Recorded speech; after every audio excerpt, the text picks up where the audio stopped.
Hello mummy, कैसे हो आप? प्रिया बेटे, कैसे हो? पराग कैसे हैं?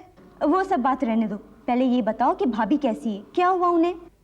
बेटा, मिसकैरेज हुआ उसे, मगर अब वो ठीक है। मैं अभी अभी हॉस्पिटल से आई हूँ। मम्मी, मुझे भी अभी आना है हॉस्पिटल, मगर पराग कहते हैं कि किसी रिलेटिव के यहाँ खाना खाने जाना है। मम्मी, वो कहते हैं कि उनके पास वक्त नहीं है। कोई बात नहीं बेटे, वैसे भी विनीता हॉस्पिटल से मैके जाने वाली है कुछ दिनों के लिए। तुम हनीमून से लौटने के बाद उससे मिल लेना। मम्मी प्लीज, तुम पराग से कहो ना कि खाना खाने का प्रोग्राम कैंसिल कर दे। अरे, मैं पराग से कैसे बात कर सकती हूँ?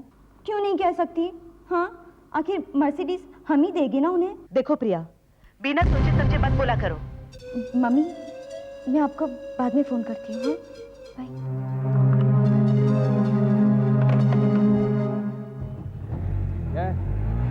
कोई पैसा नहीं है मेरे पास, जाओ यार।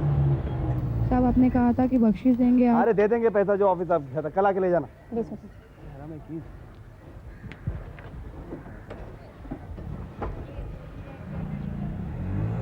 सर, अरे बोला ना जाओ यहाँ से, पैसा नहीं है।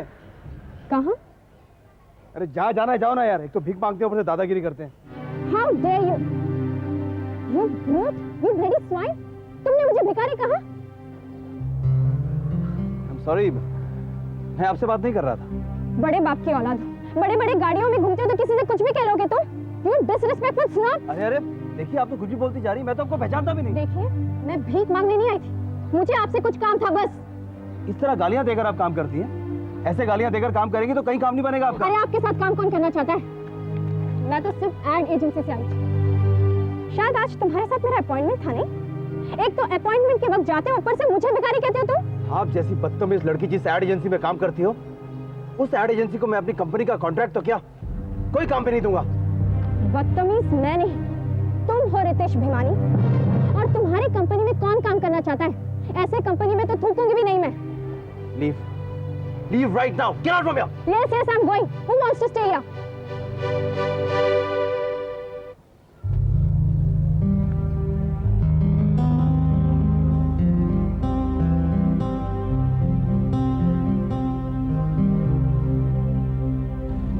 ये क्या कह रही हो बेटी? मैं जो कह रही हूँ सही कह रही हूँ। मेरा भरोसा करो अंकल। मैं जानती हूँ कि जो बात हमने विनीता के बारे में छुपा के रखी है वो सही है, लेकिन ये बात जानने का पापा को भी तो अधिकार है। हाँ सही है, लेकिन जितेंद्र को एक जमाने से जानता हूँ मैं बेटे। उसके अरमान, उसकी उदासी सबका साक्षी रह चुका हूँ। वो विनीता को बहू नहीं बेटी मानता है। जैसे उसे ये बात पता चलेगी उसका दिल टूट जाएगा बेटे।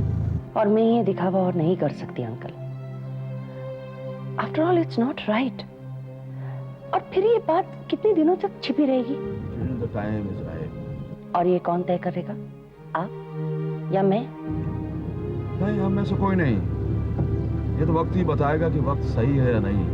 बस तुम कुछ दिनों के लिए और मेरा साथ दे दो बेटे। हम दोनों के परिवारों का सुख अब तुम्हारे ऊपर है बेटे। ये तो जिम्मेदारी है अंकल। कितने सालों से जिम्मेदारियां ही तो उठाती आ रही हूं मेरे अपनों के लिए। क्या सही क्या गलत ये हमेशा मैंने ही तो तय किया है,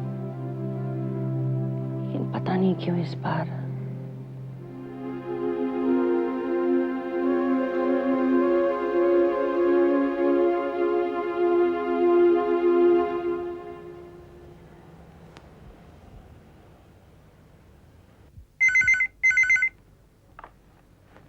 हेलो, मैं जितेंद्र भीमानी बोल रहा हूँ। क्या मैं डॉक्टर भरूचा साहब से बात कर सकता हूँ? हाँ बोलिए जितेंद्र जी, मैं बोल रहा हूँ। डॉक्टर साहब, मैं आपसे कुछ पूछना चाहता था। ये अस्पताल में मैं आपसे कुछ बात नहीं कर पाया। मैं जानता हूँ सर, आप क्या पूछना चाहते हैं। यही ना कि आपकी बहू को बच्चा होगा या नहीं, अगर होगा तो कब होगा। जी डॉक्टर साहब, please try to understand, this is very important for me to know this. I am sorry sir, मैं इसका जवाब नहीं दे सकता।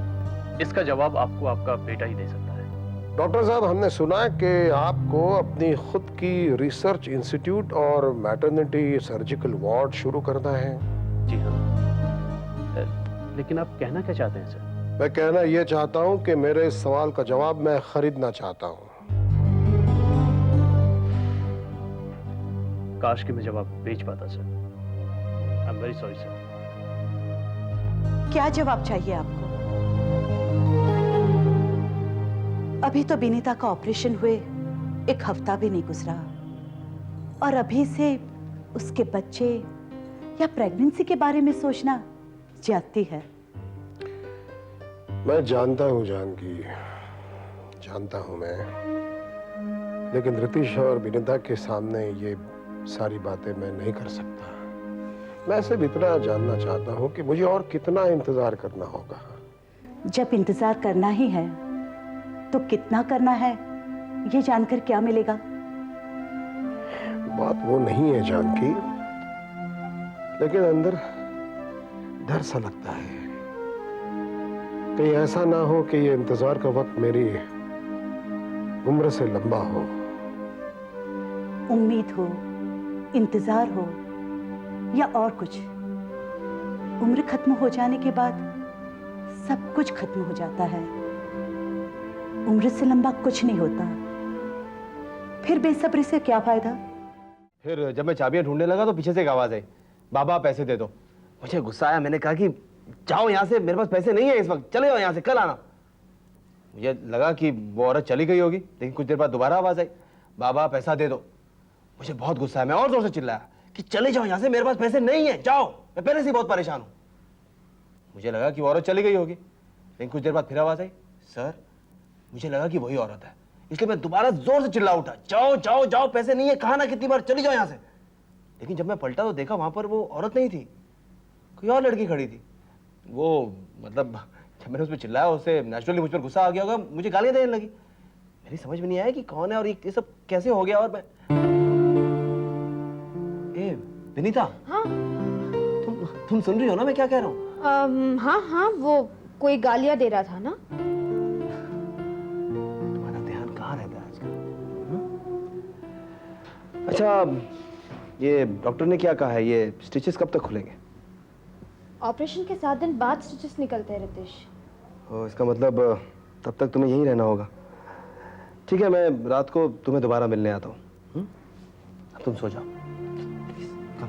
आराम से।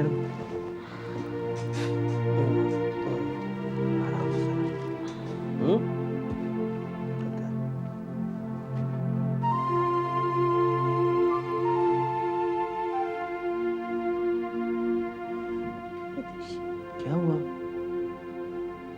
हमें बेटा होगा ना? विनीता, तुम क्यों बार बार वही बातें दोहराती रहती हो? देखो तुम्हें आराम की जरूरत है, सो जाओ। नहीं, मुझे प्रॉमिस करो,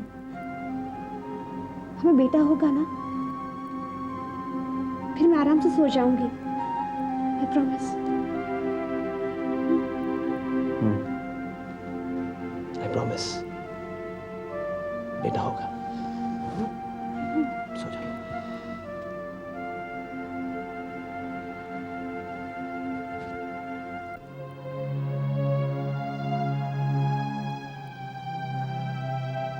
विनीता, तुम्हें बच्चा मिलेगा जरूर, लेकिन वो तुम्हारा होगा या नहीं ये मैं नहीं जानता।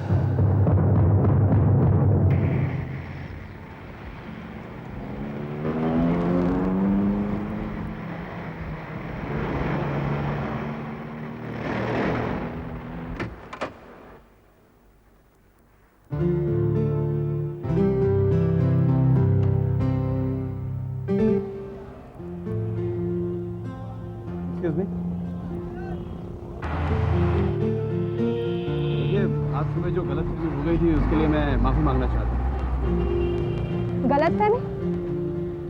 गलतफहमी आज नहीं हुई थी मिस्टर रितेश भिमानी, बहुत पहले हुई थी, वो भी मुझे, कि आप एक अच्छे इंसान हैं।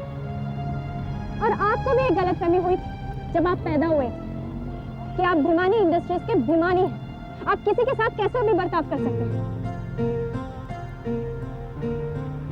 मैंने शायद आपको पहले कहीं देखा है। शायद देखा है। आज सुबह आप मुझसे नहीं मिले थे, जब आपकी गलती होते हुए आपने मुझे गेट आउट किया था, याद नहीं आपको? नहीं, मेरा मतलब मैंने उससे भी पहले आपको कहीं देखा है। आप श्रेया दलाल है ना? कार्ड पे मेरा नाम लिखा हुआ है। आप डीएन कॉलेज में पढ़ती थी?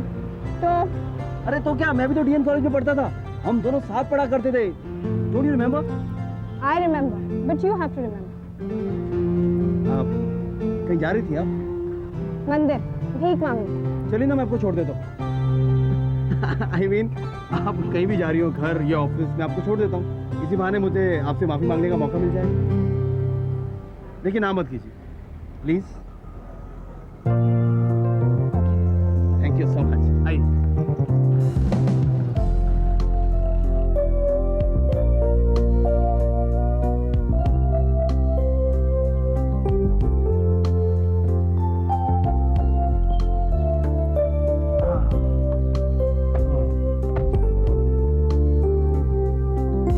और तुम्हें याद है वो हमारे कैंटीन वाला, क्या नाम था उसका, मोटा सा गोल मटोल? गोपाल गोपाल अन्ना। उसको तो हमने कभी पैसे नहीं दिए। जब भी उसकी कैंटीन में जाते, ये लाओ वो लाओ, ये लाओ वो लाओ, खाते पीते वहां से चले जाते।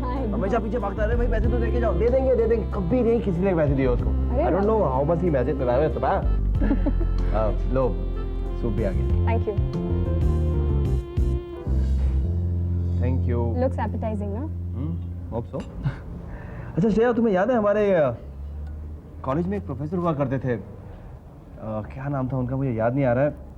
हाँ, प्रोफेसर दलाल। हम लोग उन्हें क्या कहते थे पता है? एक मिनट। इससे पहले कि तुम आगे कुछ कहो, मैं तुम्हें बता दूं, वो मेरे डैडी हैं, ओके?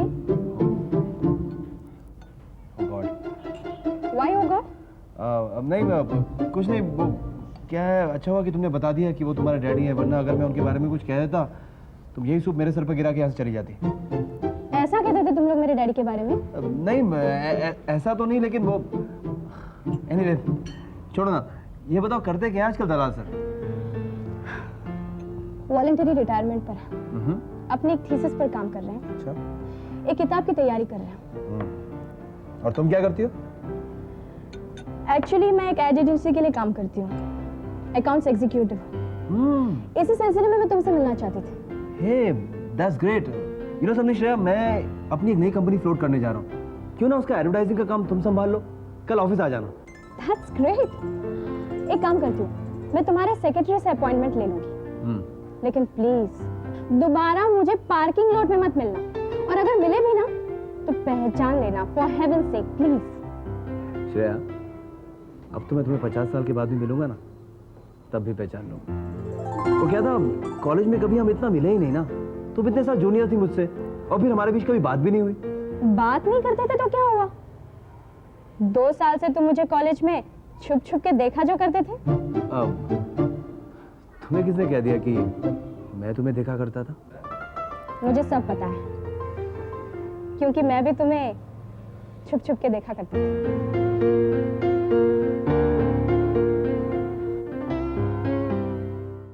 आओ बेटे। दीदी, बेनी, कैसी हो तुम? बेनी, मीनू का कमरा तैयार है? हाँ तैयार है। अच्छा बेनी, तुम्हारे घर से 3-4 बार फोन आया था, पूछ रहे थे तुम पहुंची हो कि नहीं। नमिता, उन्हें फोन करके कहते ना कि मैं ठीक हूँ। अरे तुम खुद फोन करो ना, उन्हें अच्छा लगेगा। अरे रहने दो ना सरिता, मीनू को आराम करने दो, फोन मैं करती हूँ। बेनी, मीनू को अंदर ले जाओ। ठीक है।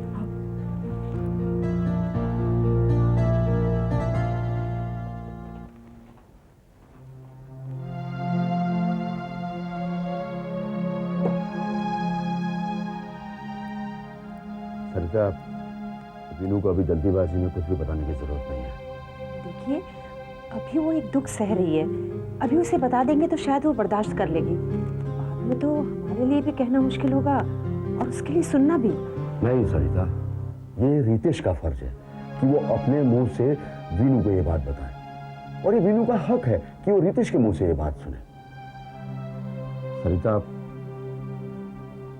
हम उसके लिए तो आंसू बहा सकते हैं, प्यार से तो अच्छी बातें कर सकते हैं, लेकिन उसका दुख अपने सर पर नहीं उठा सकते, चाहे तो भी नहीं।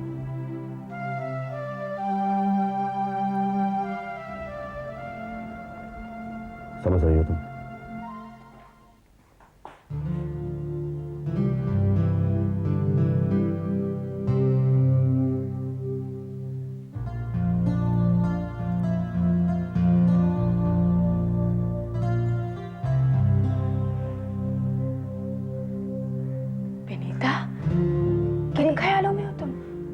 भाभी आप उठना नहीं, तुम्हारे पेट पे स्टिचेस है ना? नहीं भाभी, उठने से ज्यादा तकलीफ नहीं होती, और वैसे भी कल ये स्टिचेस तो निकलने ही वाले हैं। फिर भी तुम लेटी रहो, आराम करोगी तो शरीर में जल्दी ताकत आएगी। और वैसे भी ताकत की तो हम औरतों को ज्यादा जरूरत है, क्योंकि इस तरह के हादसे तो सिर्फ हमारे साथ ही होते हैं। ये हादसा मेरी कमजोरी की वजह है या नतीजा, यही तय नहीं कर पा रही हूं मैं भाभी। दूसरी बार भी मैं बच्चे को संभाल नहीं पाई। मेरी ही कोख इतनी कमजोर क्यों है? ऐसा सोचना बंद करो विनीता, मिसकैरेज होना कोई बहुत बड़ी बात नहीं है, ऐसा कई औरतों के साथ होता है। अच्छा एक काम करते हैं, अगली बार मैं तुम्हारा ज्यादा ख्याल रखूंगी, ओके? इस बार भी आपने मेरा बहुत ख्याल रखा है भाभी। आप दिन में 4-4 दफा फोन करती थी, घर से कितनी सारी चीजें बनवाकर भेजती थी। मम्मी जी और पापा जी ने भी मेरा उतना ही ख्याल रखा था। लापरवाही की तो सिर्फ मैंने। प्लीज विनीता, अपने आप को कोसना बंद करो और खुश रहने की कोशिश करो। खुश रहने की कोशिश करती हूं मैं भाभी, पर हो नहीं पाती। यही सोचती रहती हूँ कि मैंने घर वालों को धोखा दिया।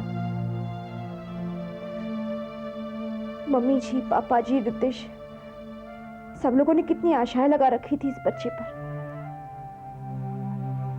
उनकी आशाओं को मैंने तोड़ दिया भाभी। डरती हूँ कि कहीं मेरी ओर से वो निराश ना हो जाए, कहीं उनकी नजरें किसी और को ना ढूंढने लगे। बेकार की बातें मत करो विनीता। देखो, तुम 2 बार प्रेग्नेंट हो पाई हो, इसका मतलब साफ है कि तुम बच्चा पैदा करने की ताकत रखती हो। अगर कोई छोटी मोटी दिक्कत आती भी है ना, तो उसकी ट्रीटमेंट हो सकती है। वैसे मेरी पहचान का एक गायनेकोलॉजिस्ट है जो इस तरह की प्रेगनेंसी को फुल टर्म रखने में एक्सपर्ट है। मैं तुम्हें उसके पास ले जाऊंगी, ठीक है? लेकिन उसके पहले तुम जल्दी से ठीक हो जाओ। Just relax.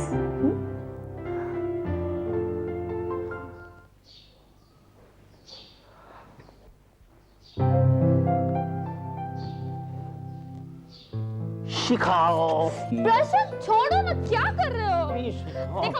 देखो देखो देखो देखो, रीमा सो गई है और शांताबेन तुम्हारी डांट खाकर बाहर चली गई है। और मुझे ऐसा लगता है कि भिमानी खानदान को वारिस देने का मौका इससे बेहतर कौन सा होगा, बताओ। प्लीज शिखा, तुम अगर ऐसे ही रोज ऑफिस से भाग आया करोगे ना, एक दिन खानदान से बाहर निकाल दिए जाओगे।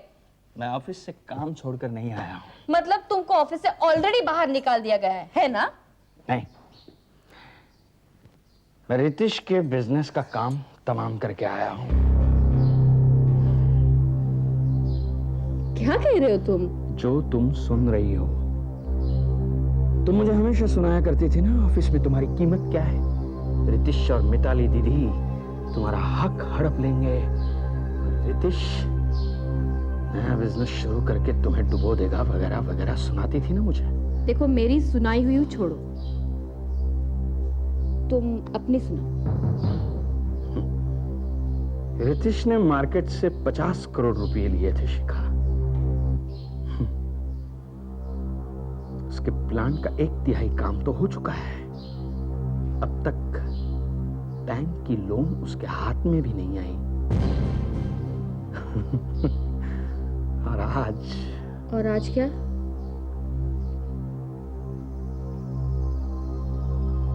उसके पत्तों का महल जिस पपलू पर टिका था, उसे हमेशा के लिए मिटा दिया। कैसे? रितेश के बिजनेस का अहम आदमी शिनॉय, उसका टेक्निकल एडवाइजर, उसे जलील करके नौकरी से निकाल दिया। कह दिया पारेख को, ये शिनॉय हमारी ऑफिस के इर्द गिर्द भी दिखाई दिया तो मैं भिमानी इंडस्ट्रीज छोड़ दूंगा, वो भी प्रेस कॉन्फ्रेंस बुलाकर हमारे बिजनेस राइवल्स के सामने। बोलो, कर दिया ना रितिश के बिजनेस का काम तमाम? प्रशांत, लेकिन इसका फायदा क्या होगा? मिताली दीदी दूसरा शनॉय खड़ा कर देगी। आसान नहीं है, वक्त लगेगा। 50 करोड़ का सूद कितना लगता है जानती हो? हाँ?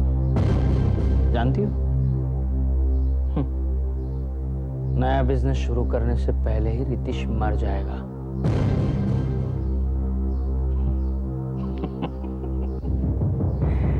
और मजे की बात तो ये है, ये मिसकैरेज कब हुआ इसका रितिश को पता ही नहीं।